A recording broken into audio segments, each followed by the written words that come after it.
안녕하세요. 성택 지제역방송국입니다.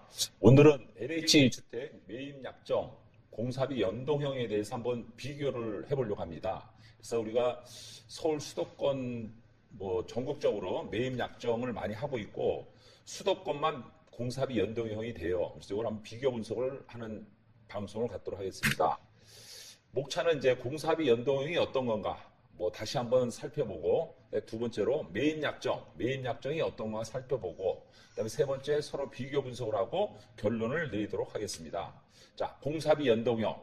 공사비 연동형은 어떤 것이냐면은 정부의 신축 매입 공급 목표 물량이 많이 급증하니까 좀 고품질 주택 공급으로 인한 국민 신뢰를 회복하고 적정 품질 확보를 위한 매입 가격이 현실화를 요구를 많이 합니다. 그래서 수도권만 50% 이상은 토지는 감정가, 그 다음에 건물은 이제 공사비에 맞춰서 LH에서 사는 겁니다. 그러니까 굉장히 좋죠. 왜냐하면 감정가에 사다 보니까는 좀 현실성이 안 맞고 공사비도 오르고 여러 가지 문제가 생기니까 수도권만 50% 이상은 LH에서 공사비를 주고 사겠다는 얘기입니다. 쉽게 얘기해서. 그래서 굉장히 좋은 제도죠. 그래서 도입 배경은 이런 내용은 제 블로그에 상세히 설명을 드릴게요. 그래서 도입 배경은 이제 공사비도 올라가고 또 감정도 좀 차등화를 둬서 하자, 그런 의미입니다.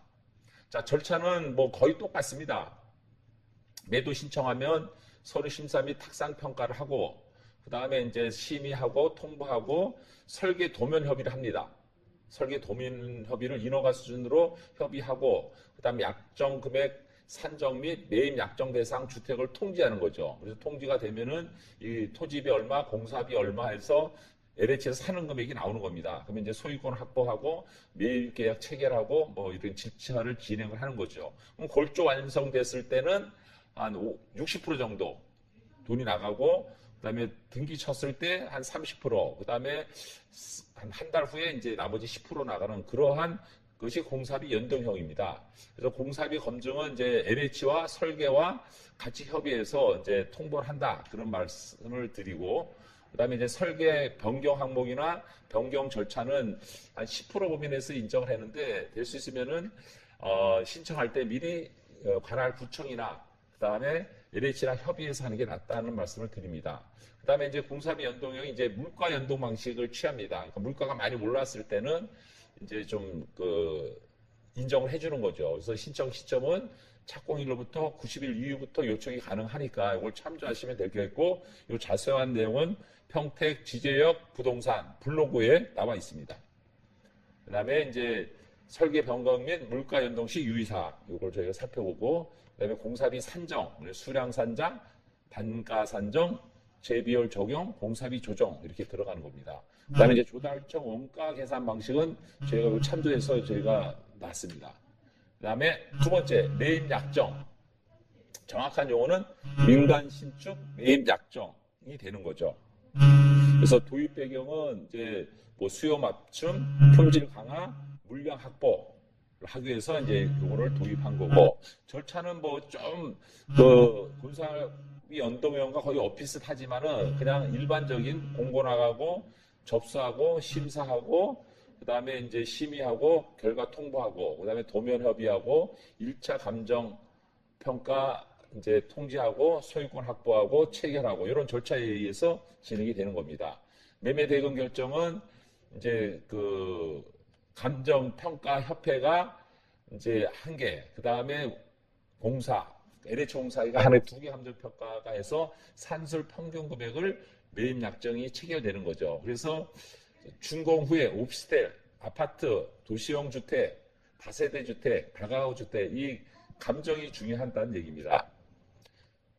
주요 변경 사항은 이제 예전에 이제 건수를 좀 4건으로 많이 완화했고, 그다음에 이제 건축 중인 주택도 포함되고, 건축 예정적인 거는 당연히 포함이 되고, 그다음에 이제 매입 약정과 공사비 연동형의 차이점. 차이점은 공사비를 한 91%, 설계 도면 산출 가격이 한 91% 정도는 공사비로 하고, 나머지 5.4%는 기타 공사비, 그다음에 건설 간접비, 건설 자금 이자, 그래서 100%로 해서 나가는 겁니다. 그래서 이제 제도는 이게 이제 핵심적인 거죠. 토지는 이제 감정가로 하는 거고, 건물은 공사비를 하는 거예요. 그러니까 감정가로 하지 않고 건물은 이제 건물 공사비로 이렇게 되는 거죠. 그래서 건물 공사비를 실공사비를 LH와 협의해서 나간다 이렇게 보시면 되고, 그다음에 이제 뭐 여러 가지 좋은 조건에 대해서 저희가 살펴보고 있습니다. 그다음에 이제 공사비 연동했을 때 허그에 의한 그 보증서를 발급해서 융자가 가능해요. 그래서 허그 도심주택 특약 보증 대출 운영을 하는 거죠. 그래서 이제 공사하는 중간에 자금이 필요한 분은 저희가 허그에 보증서를 끊어서 그 보증서를 갖고 우리은행에서 융자를 받아서 처리를 해주는 겁니다. 보시면 되고. 그래서 이제 그 시행 내용은 이제 정리를 해보면은 이제 감정평가협회와 LH에서 지정한 데서 이제 감정을 하고 이렇게 토지를 매입한다 이렇게 보시면 됩니다. 자, 결론을 내리도록 하겠습니다. 그 공사비 연동형과 매입 약정은 전체적으로 수익률이 한 10% 넘기가 좀 어렵습니다. 10% 넘기가.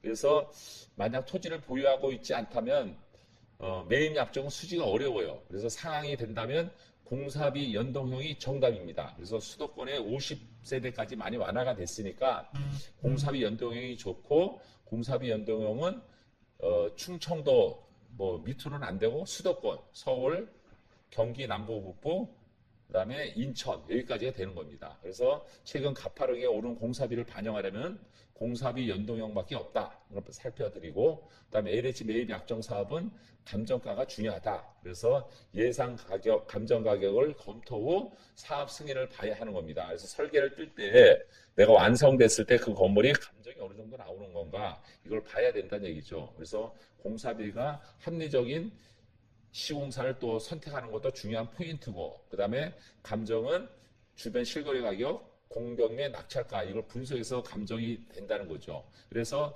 이상 오늘은 그 매입 연동형, 매입 주택과 건설 연동형에 대해서 살펴봤는데요. 이 부분이 많이 좀 난해하고 그러면은 전문 PM 업체에다가 한번 상담하는 것도 좋지 않겠느냐 생각이 듭니다. 그래서 오늘 평택 지제역 방송국에서는 공사비 연동형과 그 다음에 그 매입 약정 이걸 비교 분석을 하는 시간을 가졌습니다.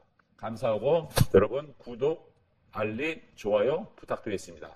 좋은 하루 되십시오. 감사합니다.